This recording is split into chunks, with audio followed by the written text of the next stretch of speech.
Ya. Belajarnya arsitek gitu ya Mbak ya, sekolahnya arsitek, tapi tiba-tiba mendalami interior design.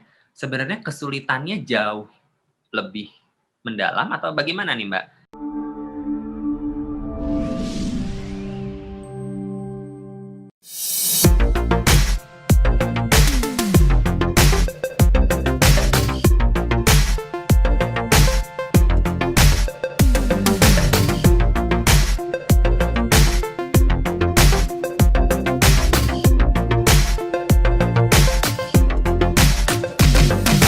Tapi sekarang kan Mbak Dina benar-benar kelihatan nih gitu ya, saya cukup mengamati Mbak Dina gitu ya, karena apa namanya, hebat menurut saya Mbak gitu.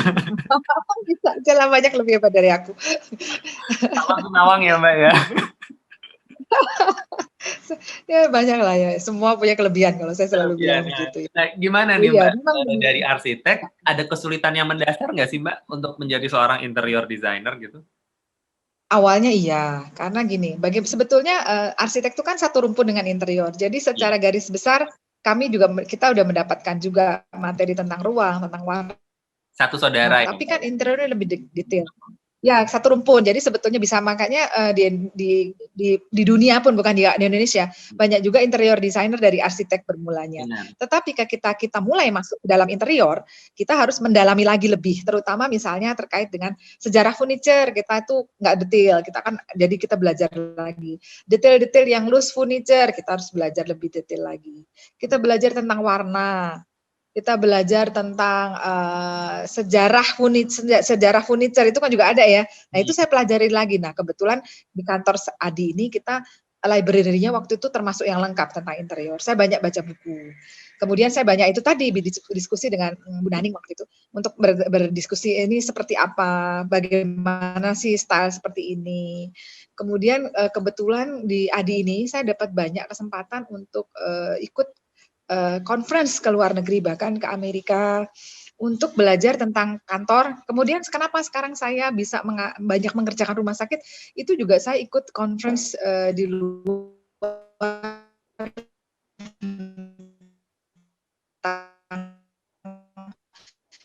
healthcare gitu. Nah, itu yang interior buka mata saya, oh ternyata event di luar negeri itu tentang warna, tentang furniture secara spesifik ya, yang beda dengan arsitektur.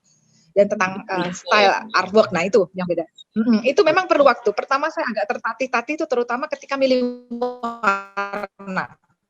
Wah, ternyata milih warna itu nggak mudah loh sebetulnya, karena ada feel-nya harus dapat tuh, feel warna. Jadi kita harus mulai tahu. Nah, lama-lama karena mulai sering bikin mood board, kemudian memadu padankan kombinasi warna, material, nah itu lama-lama kita terasa dengan sendiri. Tapi prinsipnya kalau arsitek mau masuk ke interior harus belajar tentang warna, kemudian furniture, memang sejarah furniture terutama, dan juga tentang elemen-elemen yang detailnya. Kayak kalau di interior kita kan banyak bermain, misalnya kalau dengan klasiknya kita betul-betul ada ukiran-ukiran yang detail yang harus kita tahu, proporsi ya, proporsi yang sifatnya yang kita harus hafal itu proporsi dalam ruang. Kalau arsitek kan kita pelajarnya lebih besar ya, proporsi bangunan. Nah, kalau interior lebih mikro, kalau arsitek lebih makro, interior lebih mikro. Jadi saya harus belajar tuh standar meja 75, standar kursi bar, standar coffee table. Itu kalau itu definitely harus menghafal. Coffee table berapa tingginya. Nah, itu yang standar itu kita perdalam lagi di interior. Ya hampir sama akhirnya dengan interior design yang apa namanya, pada saat proses belajarnya gitu ya Mbak, kita kan juga perlu tahu bahwa ini adalah bagian dari suatu bangunan. Kita tidak boleh main bongkar umpamanya begitu ya Mbak, nanti efeknya besar, seperti itu contohnya salah satunya, atau mungkin ini ada saluran-saluran listrik yang kurang lebihnya berbahaya gitu itu ya. arsitek udah tahu, kita lebih pintar itu. Cuma yang nih, saya lihat juga waktu kalau kita mengevaluasi mahasiswa tingkat akhir, kadang-kadang ukuran aja nggak hafal. Nah ini saya titip buat teman-teman mahasiswa, harus hafal ukuran standar interior. Yaitu tadi, coffee table, standarnya berapa, meja bar, counter, gitu-gitu. Terus kemudian standar kredensal, lemari kabinet, itu yang standar tuh harus hafal dulu, karena itu basic. Karena seringkali ketika nggak hafal, terus ngawur, akhirnya proporsinya ketika dibuat nggak bagus. Nah itu kejadian, desainer baru pada umumnya kesalahannya ketika membuat furniture. Kalau di kertas kan nggak kelihatan ya ukuran beda, misalnya 5 cm. Tapi interior ini sangat sensitif dengan ukuran. Nah, beda aja itu jadi akhirnya kesan bulky atau kekecilan. Nah, itu hampir semua interior designer kayaknya melakukannya. Project-project awal ya ketika mendesain seringkali miss itu ukuran. Ya. Jadi itu caranya gimana kita belajar ya? Terlalu semangat Mbak Dina. Terlalu Ya, semangat. kadang ya ada yang bulky jadinya oh ternyata begitu dibuat kok jelek ya, ternyata bulky. Nah, itu proses memang. Tetapi untuk mengurangi kesalahan itu, belajarlah pada senior. Itu makanya kenapa perlu pendampingan senior. Mereka kan yang sudah real project. Nah, mengerjakan real project itu beda dengan cuma sekedar membuat 3D. Ya, makanya sekarang saya itu lagi belajar ya. Saya lagi belajar dengan Mbak Dina. Lagi belajar dengan Mbak Dina. Kayaknya yang belajar kita berdua sih malah. Enggak lah. Saling. Itu tadi kan. Karena profesional, apa namanya istilahnya, kita juga kayak saya juga profesional interior designer, tapi saya juga sebagai salah seorang pengajar gitu ya Mbak ya. Jadi ternyata juga saling related Mbak Dina. Jadi charge-nya adalah pada saat saya belajar gitu kan. Jadi saya merimain kembali nih ceritanya. Kalau misalkan saya belajar itu adalah proses saya mengingat kembali gitu kan, mengingat kembali apa sih yang harus saya pelajari. Tapi pada saat saya menjadi professional interior designer, saya benar-benar melakukan apa yang tadi saya pelajari untuk dikerjakan di project saya gitu. Jadi memang saling simbiosis ya Mbak, mutualisme. Nah, sekarang mulai masuk tahap berikutnya. Kalau tadi kita banyak bicara konsep desain. Nah, sebagai desainer yang profesional itu proyek akan jadi. Nah, ini yang penting. Artinya apa? Memeriksa gambar kerja tadi terkait ukuran. Nah, kemudian di lapangan. Ya. Nah, ini gambar kerja itu penting diperiksa terkait dengan ukuran biasanya. Ukurannya meleset salah. Terus kemudian biaya terkait dengan biaya. Karena kita desain di kampus terserah mau kayak apa. Begitu masuk di dunia nyata, budget itu sudah ditentukan sama owner. Saya nggak mau lebih dari sekian atau ini terlalu mahal harus dikurangi. Nah, sebagai desainer kita harus tahu material mana yang cocok sesuai budget. Kedua, desain ini akan diwujudkan. Nah, mewujudkannya jangan sampai keliru. Lihat di gambar 3D mungkin bagus. Ketika dibuat di lapangan ternyata kegedean. Iya. Atau kekecilan. Yeah. Itu yang sering terjadi awal-awal desainer baru biasanya begitu. Nah, cara untuk menanggulangi ini, ketika kita pertama memeriksa gambar kerja itu penting untuk desainer apa. Setelah itu harus melakukan kunjungan workshop kepada kontraktornya. Nah, kita harus banyak ngobrol dengan kontraktor. Nah, ini kalau mau jadi desainer profesional yang betul-betul real, kita ngobrol dengan kontraktor yang mereka biasa bekerja di workshop. Kita datang ke workshop mereka bahkan melihat proyek kita yang sedang dikerjakan itu dalam kondisi mentah sebelum jadi. Benar. Sudah pas belum? Itu harus dilihat tuh sebelum. Sudah pas belum proporsinya? Sudah ada yang kurang tekniknya, ada yang nggak kokoh nggak? Kadang-kadang bikin meja gede, ternyata kakinya kekecilan, ringkih. Nah, itu harus kita review di workshop. Ya biasanya kontraktor atau di workshopnya kontraktor. Benar. Nah, proses itu juga proses belajar yang perlu waktu dan jam terbang. Sampai akhirnya desain-desain kita bisa betul-betul bagus. Nah, itu tadi ya. Kalau tadi kan sudah ngomong desain, sekarang ngomong kenyataan di lapangan terkait dengan mewujudkannya. Nah, mewujudkannya. Dalam mewujudkannya juga itu ternyata desainer harus hati-hati terhadap lokasi. Nah, lokasi ini kadang-kadang antara gambar yang diberikan klien sama lokasi itu suka kurang match. Nah, makanya desainer harus kadang-kadang mengukur ulang. Kalau kita nggak yakin dengan ukuran. Karena sekali gambar kerja kita ini keliru, tidak sama dengan existing nih. Barang-barang yang kita bikin itu nggak pas, itu akan jadi masalah. Mau motong 10 cm aja misalnya itu lemari, itu susahnya luar biasa, merusak desain. Jadi itu tadi ya. Ketika di lapangan, seperti itu. Langkah pertama harus memastikan kondisi lapangan dengan gambar yang kita pegang itu harus sama. Nah, setelah itu baru kita membuat gambar kerja berdasarkan kondisi existing, bukan data yang diberikan klien berupa CAD biasanya. Itu harus diperiksa, itu yang langkah awal. Ulang gitu ya. Kalau itu, karena kita pernah alami itu, nggak diperiksa. Akhirnya misalnya untuk desain-desain yang built-in atau yang ngepas itu kurang atau lebih, berantakan. Harus dipotong, padahal memotong interior itu merubah meja, merubah lemari itu susah. Biasanya sama aja membuat baru lebih gampang. Nah, itu jangan sampai terjadi. Iya. Itu juga harus Memang itu kadang-kadang menjadi kendala yang khususnya untuk interior designer yang masih baru ya Mbak ya. Itu kendala-kendala tadi yang mereka tidak apa ya, kalau tidak ngeh kalau orang ini ya Mbak, tidak ngeh, tidak merasa bahwa itu akan terjadi gitu ya. Karena mereka sudah terlalu antusias untuk mengerjakan sebuah project sehingga mereka lupa. Antusiasme terhadap desainnya. Iya. Ya, aku punya tip buat desainer muda. Kalau kalian mendesain apa, begini ya, mendesain out terkait dengan tadi itu, sebiasakan selalu punya meteran di tangan. Iya. Karena biasanya taste terhadap ukuran itu memang perlu waktu belajar. Jadi misalnya kayaknya meja saya mau 150 tapi kita kan nggak bisa bayangkan 150. Biasanya saya langsung keluarin meteran 150 segini. Terus kita bayangkan ruang yang sudah kita datangi. Oh iya, bagus, pas. Nah, jadi gitu. Jadi itu tidak bisa cuma di atas kertas kita nulis 150 kira-kira 120. Tapi kita harus merasakan ukuran itu seberapa. Jadi desainer kemana tetap harus punya meteran. Meteran yang kecil untuk bisa merasakan feel, untuk dapat feel-nya. Terutama untuk yang kecil-kecil, misalnya meja kerja. Ini cukup 120 kah, 140 kah, 150 atau 160? Nah, untuk merasakan feel itu, kalau saya tarik meteran, oh segini 140, 160 segini gitu. Oh kayaknya lebih bagus yang ini. Nah itu dapatnya dari situ. Itu tips saya. Jadi dulu waktu awal-awal, saya selalu punya meteran. Untuk membantu saya memperkirakan kira-kira kalau jadi bagus nggak. Nah itu desainer tuh harus bisa membayangkan. Kalau ukuran segitu jadi di dalam ruang yang sudah kita lihat, itu kira-kira bagus nggak. Nah feel itu juga harus diasah.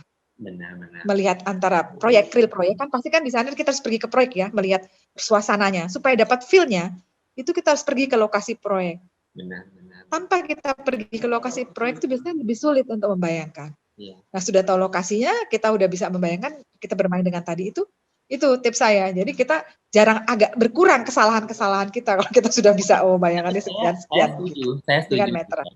Saya setuju dengan Mbak Dina dengan membawa meteran. Karena sampai hari ini pun saya masih membawa meteran. Malah meteran itu bukan hanya meteran sentimeter atau inch Mbak Dina. Saya malah pakai meteran Feng Shui. Karena ada beberapa klien saya yang sangat lagi itu.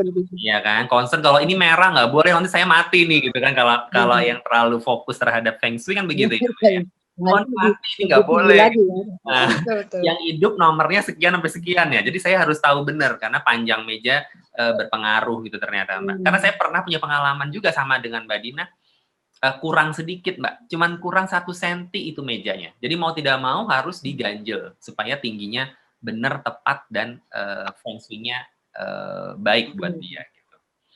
Jadi mengurangi kesalahan. Apalagi Mbak tipsnya kira-kira?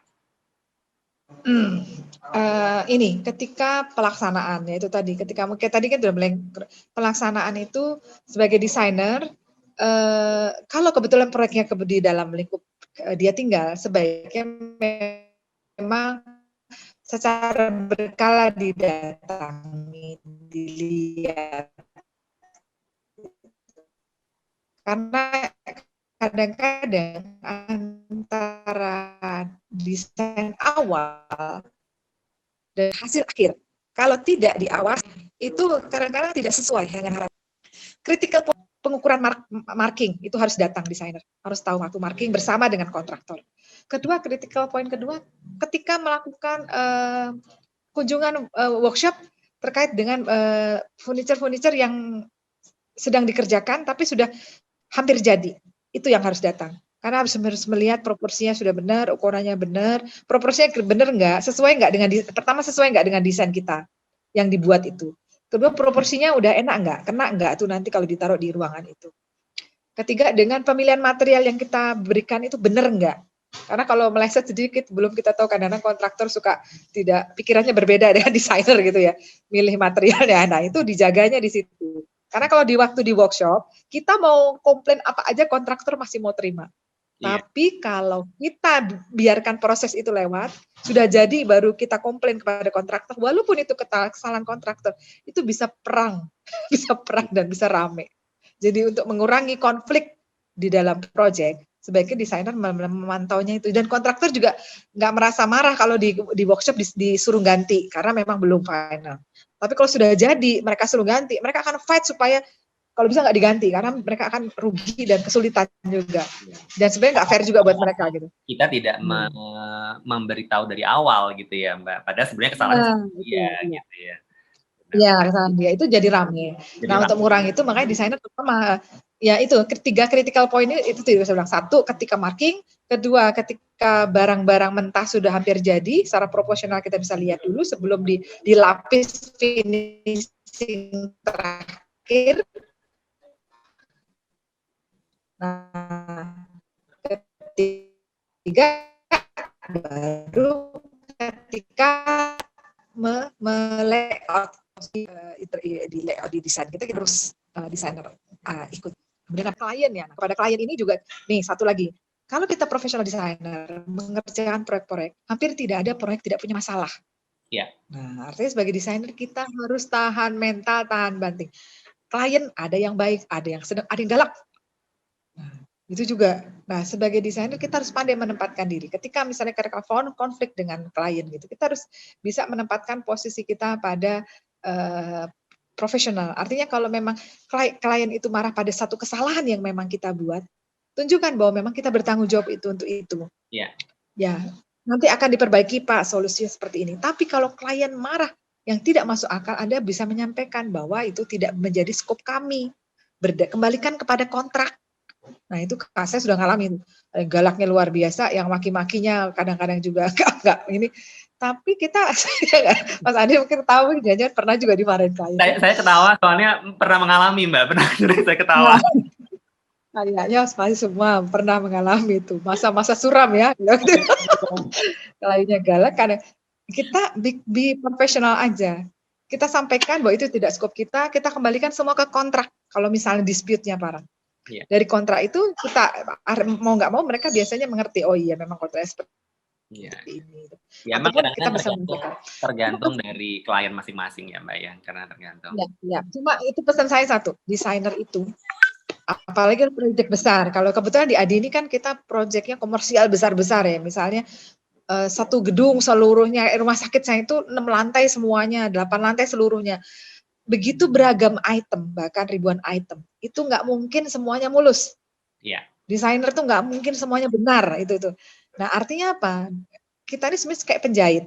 Nah itu yang sampaikan kepada klien. Kadang-kala kalau meleset, itu ya kita sampaikan kepada klien ya, kami ini bukan produk jadi, tapi kita menjahit. Kalau ada di fitting out nggak cocok, ya itu diperbaiki. Itu istilahnya gitu saya selalu bilang. Nah, jadi kalau ada yang keliru ya nanti kita perbaiki. Makanya sebagai desainer ketika dalam proyek, kita harus baik kepada owner dan juga kepada kontraktor sebetulnya. Ya. Karena kalau hubungan kita dengan kontraktor, dengan owner baik, nah ini jaga-jaga nih. Kalau proyek nanti, biasanya saya deg-degan kalau proyek itu sudah mulai berjalan, sudah mau masuk ke, nah mulai kelihatan tuh ada salahnya. Kalau hubungan kita baik kepada kedua ini, kontraktor dan klien, biasanya kalau ada kesalahan, itu dengan mudah resolve. Kontraktor mau merubah, atau tolong deh Pak, ini kayaknya kurang bagus sedikit, ini harus diginiin, tolong dirubah ini. Dia dengan mau menerima. Pada owner juga dia nggak akan salah.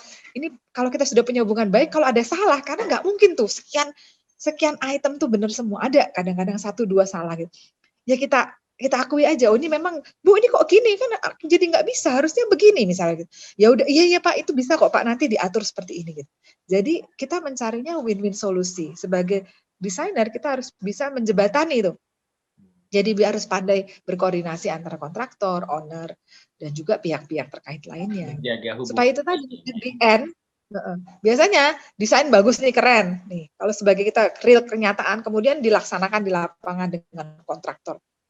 Nah, deg-degannya desainer ketika mau jadi nih. Nah, begitu jadi ini bagus nggak ya, matching nggak ya? Terus kemudian bisa sesuai harapan kita dengan desain nggak?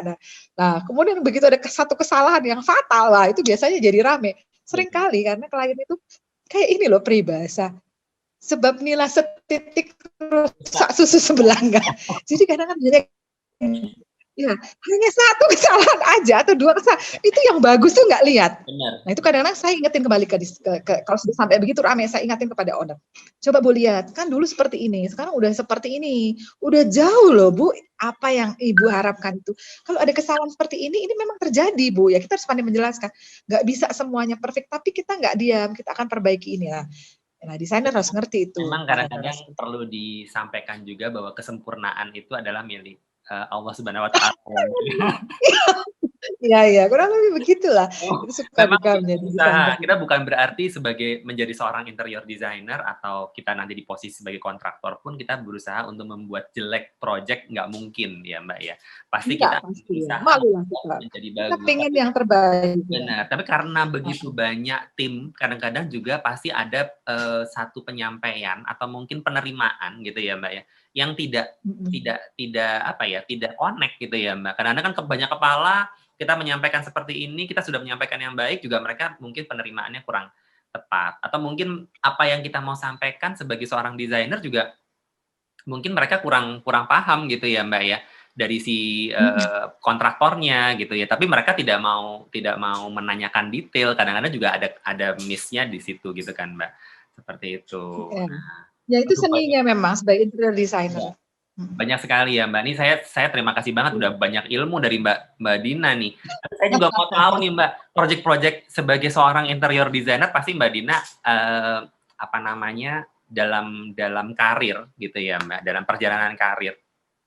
Ada project yang, menarik dan tidak menarik, gitu ya, atau Iya. menyenangkan, tidak menyenangkan. Kira-kira dari Mhm. perjalanan Mbak Dina ini, bagaimana nih, Mbak? Project-project apa nih, Mbak, yang menyenangkan? Yang menyenangkan dulu deh, Mbak, yang menyenangkan. Iya iya iya. Mungkin saya cerita project yang agak complicated, tapi prosesnya bagus. Jadi, Iya. kita PT ADI ini pernah mendesain, pernah dengar rumah pintar yang Jogja? Ah, iya iya. Nah, rumah pintar itu Adi yang desain. Nah, itu prosesnya panjang dan bagus saya lihat, karena begini, waktu mendesain rumah pintar itu kan kita belum tahu tadinya apa sih maksudnya rumah pintar itu science center ternyata. Terus kemudian, waktu itu karena kita nggak tahu, maka kita melakukan benchmarking. Mhm. Nah, waktu itu kan belum banyak internet, waktu tahun awal 2000-an gitu. Kita pergi ke Singapura, Discovery Science Center yang di Singapura, kemudian ada rumah pintar di Malaysia. Kita Mmm, pergi sampai ke situ, dan di Indonesia benchmarking kita Taman Mini. Nah, ini proses saya cerita bagus karena kita melalui prosesnya lengkap banget. Pertama dapat dari klien dari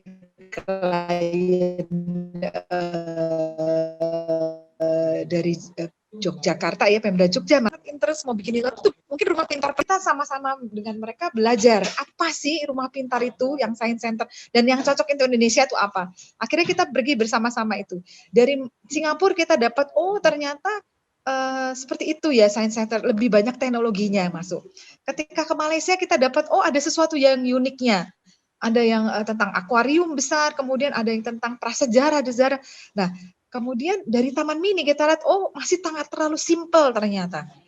Nah, dari literasi 3 itu kemudian kita bersama-sama dengan tim Jogja, waktu itu dari Pemda Jogja, mereka intens sekali, kita mengadakan semacam workshop gitu, yang Indonesia Jogja ini mau seperti apa gitu.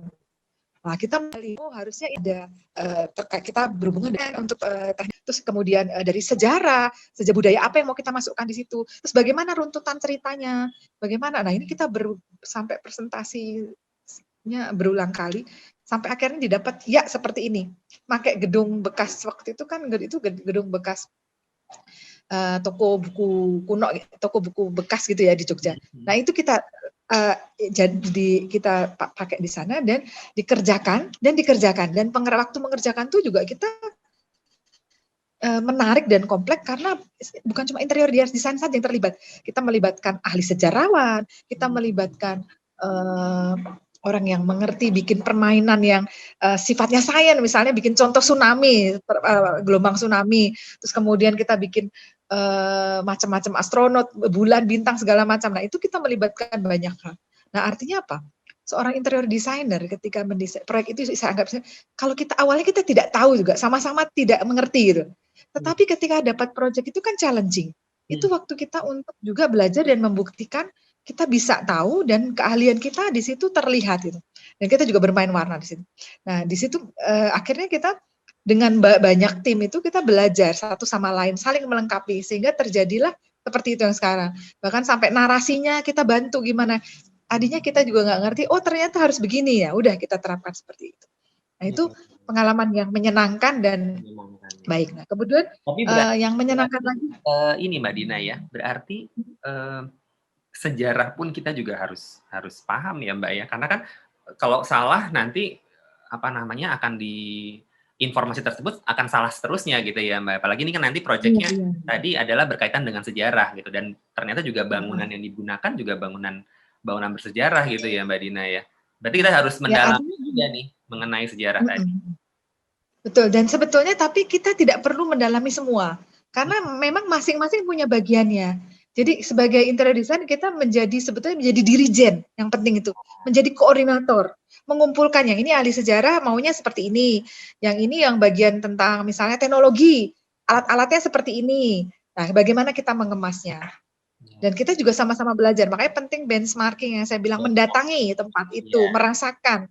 Nah, itu membuat kita menjadi koordinator yang baik atau dirijennya. Itu fungsi interior designer tuh ketika kita mendesain sesuatu ya kita menjadi koordinator itu, menentukan oh ini scheme warnanya seperti ini, di area zona ini, zona ini, zona ini. Tapi yang mengisi masing-masing expertise itu gitu. Jadi kita berkolaborasi. Itu yang menarik karena banyak banget yang menarik sekali. Dan sampai kita walaupun kadang-kadang kita juga akan dapat pekerjaan luar yang Taman Pintar tuh ada taman bermain yang di luar yang sifatnya itu mekanik, bukan ayunan gitu, tapi misalnya pipa yang didorong-dorong, yang diputer-puter, jadi kita ngomong di satu sisi dengar di sisi lain. Nah gitu mau nggak mau kita belajar itu apa aja jenis permainannya gitu, terus gimana cara membuatnya versi Indonesia. Nah kesulitan berikutnya adalah ketika menerjemahkan. Kalau itu kan kita lihat gambar-gambar di luar negeri bagus-bagus ya. Iya. Kita menerjemahkan dengan pakai bahan lokal itu perlu pemahaman yang baik supaya nggak jadinya gampang rusak atau itu. Nah itu juga. Nah itu salah satu yang menarik dari Rumah Pintar. Ya, Mbak. Berarti kita pun juga banyak masukan ilmu ya gitu ya Mbak ya. Banyak masukan dapat dari berbagai macam bidang ilmu yang lain gitu Mbak. Dalam satu proyek ya Mbak, padahal kan proyek kita bisa pegang banyak proyek gitu ya dalam hal ini. Dan tadi saya dengar juga menyenangkan nih Mbak Dina bisa pergi keluar juga, padahal intinya ini kan satu proyek, tapi kita bisa melihat sumber-sumber info dari berbagai macam negara gitu ya Mbak. Bisa jalan-jalan juga maksud saya gitu Mbak, jadi interior designer. Ya, di situ banyak jalan-jalan, malah harus banyak jalan-jalan. Nah, terkait dengan ini ekspertis saya yang rumah sakit itu yang membawa saya jalan-jalan ke banyak tempat dan sangat menyenangkan. Nah, jadi kalau rumah sakit ini karena awalnya di tahun 2000-an itu kita melihat bahwa interior yang mengerti tentang interior rumah sakit itu masih sangat sedikit. Bahkan mungkin belum ada tahun 2000-an.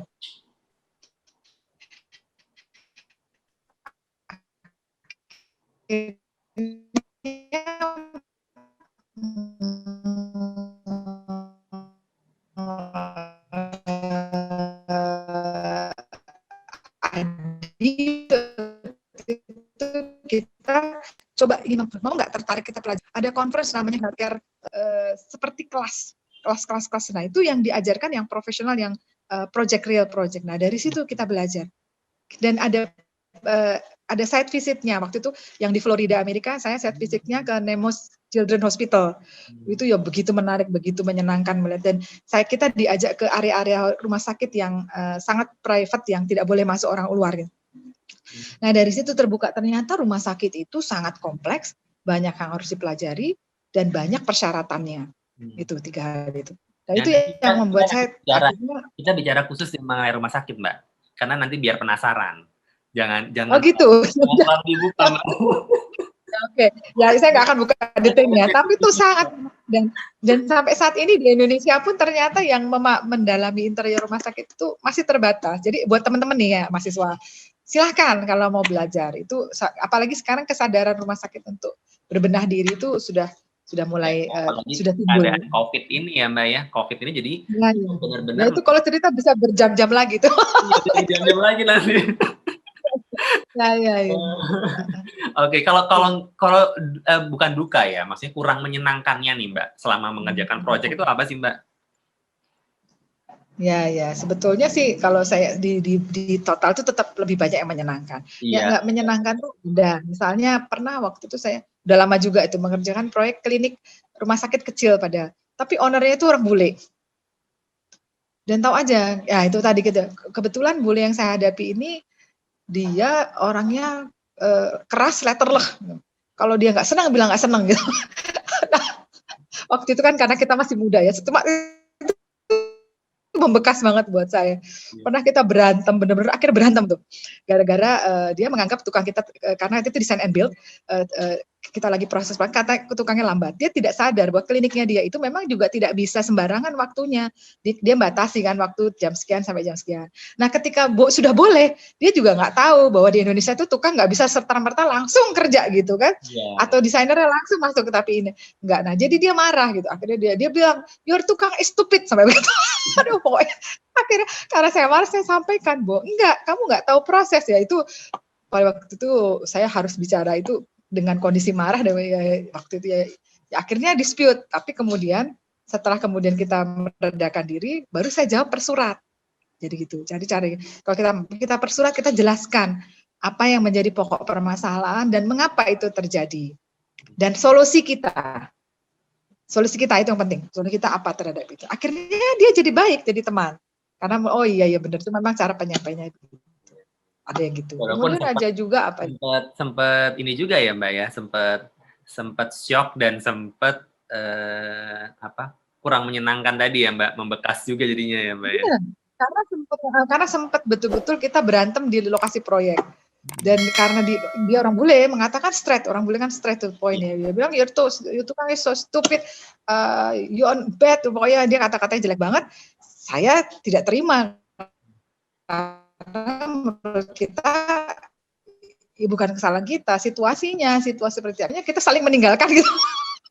Nah, sebenarnya saya pikir-pikir gimana nih solusinya memperbaikinya. Sementara kita harus ya akhirnya saya buat surat tertulis itu. Akhirnya dia paham dan minta maaf. Nah itu ya sudahlah. Tuh yang solusinya nggak enak lagi ya. Berhubungan nggak dibayar juga ada itu nggak enak. Kalau berhubungan dengan klien yang merasa bahwa dia memiliki kekuatan power, itu bagaimana Mbak? Pernah seperti itu juga? Rumah tinggal biasanya ya begitu.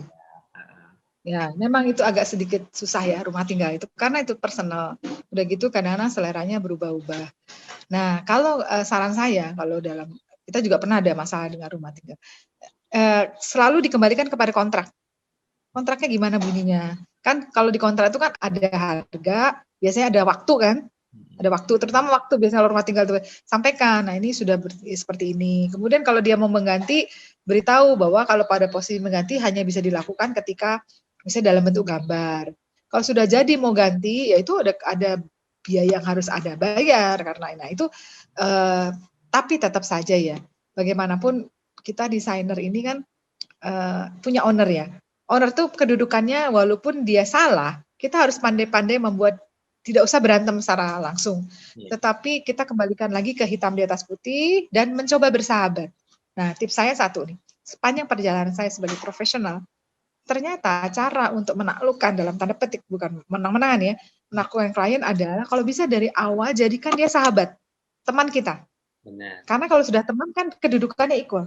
Benar. Kalau sudah equal, biasanya ketika nanti ada dispute di akhir, seperti saya bilang, semua proyek nggak ada yang mulus. Nah, waktu mendudukkan masalah itu, mereka akan merasa, ini partner saya loh. Nah, yang kalau kita agak jauh sama klien, apalagi masih menganggap klien itu lebih tinggi dari kita, ketika ada masalah, dia dengan enaknya itu marah-marah ke kita. Seperti itu. Nah, itu kuncinya. Dari awal, jadi harus di-create dulu. Diakrapin gitu ya, Mas. Ya, Mas Andri kayaknya jago tuh ngakrapin klien. Akrapin dulu. Jadi kalau mau marah dia sungkan gitu. Pasti Mbak Dina juga sama ya, kan kita sama lah sebenarnya dalam menjalankan suatu project itu pasti semua interior designer mau yang tingkatannya seperti apa gitu ya Mbak ya, tetap ya pasti pernah mengalami yang namanya bertemu dengan klien yang unik. Kalau saya bilang unik ya Mbak ya, karena mereka memiliki berbagai macam karakter. Prosesnya gitu. Gimana? Iya betul betul, Ya, betul banget itu. unik, mana punya karakter dan punya, dan itu bisa buat kita belajar juga sebenarnya ya Mbak Dina ya, untuk Iya kita iya. sendiri gitu, karena memang, yang paling bagus kita belajar adalah dari perjalanan itu tadi gitu ya Mbak ya, perjalanan project ini kan kalau di sekolah nggak mungkin didapat, di kampus tidak mungkin kita dapat seperti ini gitu kan, hal-hal yang Iya. ketemu unik-unik, person gitu ya Mbak, dan juga, orang yang sangat menarik juga macam-macam gitu ya. Jadi ya ini benar juga Mbak tadi mahasiswa harus tahu juga gitu ya, terutama mahasiswa nih interior design. Aduh Mbak Dina, Hmm. saya kayaknya kalau ngomong sama Mbak Dina nggak akan kelar gitu ya Mbak. Kita bisa buat Kita Zoom udah habis ya? sampai 2 jam, mungkin sampai 3 jam. Iya iya iya. Oke, rasanya cukup Menarik kali ya? banget. Saya kepinginnya kadang-kadang, gini Mbak, nanti next time kita ketemuan, kita harus ketemuan face to face, kita bisa bahas yang lebih panjang. Jadi videonya durasinya lebih banyak Mbak, ketimbang dari Zoom. Mhm. Ya, Ya nanti ya ya. kita cari Ditemain waktu. aja tema-tema. Insya Allah ya Mbak, pandeminya bisa cepat selesai, kita bisa ketemuan gitu ya Mbak. Karena banyak nih yang saya belum gali dari Mbak Dina, tapi saya seneng ternyata banyak tips gitu ya yang bisa didapat oleh mahasiswa interior design gitu ya. Terutama saya sendiri juga nih Mbak, saya juga bisa belajar banyak juga dari Mbak Dina. Nanti kita kapan kita bikin yang spesial mengenai rumah sakit Mbak. Karena ini Boleh boleh. sebenarnya Penutup sangat ya Mas, aku mau menarik. ngingetin satu penutup nih. Iya, Penutup kita saya, teman-teman mahasiswa juga desainer yang pemula, bagaimanapun pada akhir proyek itu, eee, kenyataan proyek jadi itu menjadi penting. Berhasil nggak kita? iya, Nah, kalau antara gambar 3D yang diinginkan klien dan real project itu sudah mendekati sama, berarti kita sudah berhasil memuaskan klien kita. Nah, benar. itulah sebetulnya puncak kebahagiaan kita sebagai Iya, desainer, benar. kalau project kita itu dikerjakan dan jadi bagus, kliennya senang. Iya. Itu buat saya sudah cukup bahagia, bangga dengan itu. Nah, Iya, itu karena menjadi semua uang dengan, tidak bisa dibayar dengan itu ya, Mbak Dina ya? Tidak bisa nah, dibayar. itu kepuasan tersendiri kalau karya kita jadi dan klien kita puas. Iya, Kalau masalah estetika keindahan itu kan sebenarnya agak relatif. Ada yang bisa iya, kurang, bilang ini kurang, tidak. Tetapi nggak usah, kadang-kadang desainer merasa, aduh agak minder, desainku biasa aja. Sebetulnya nggak perlu begitu. Kita harus bangga dengan hasil karya kita iya. sendiri. Sepanjang klien yang kita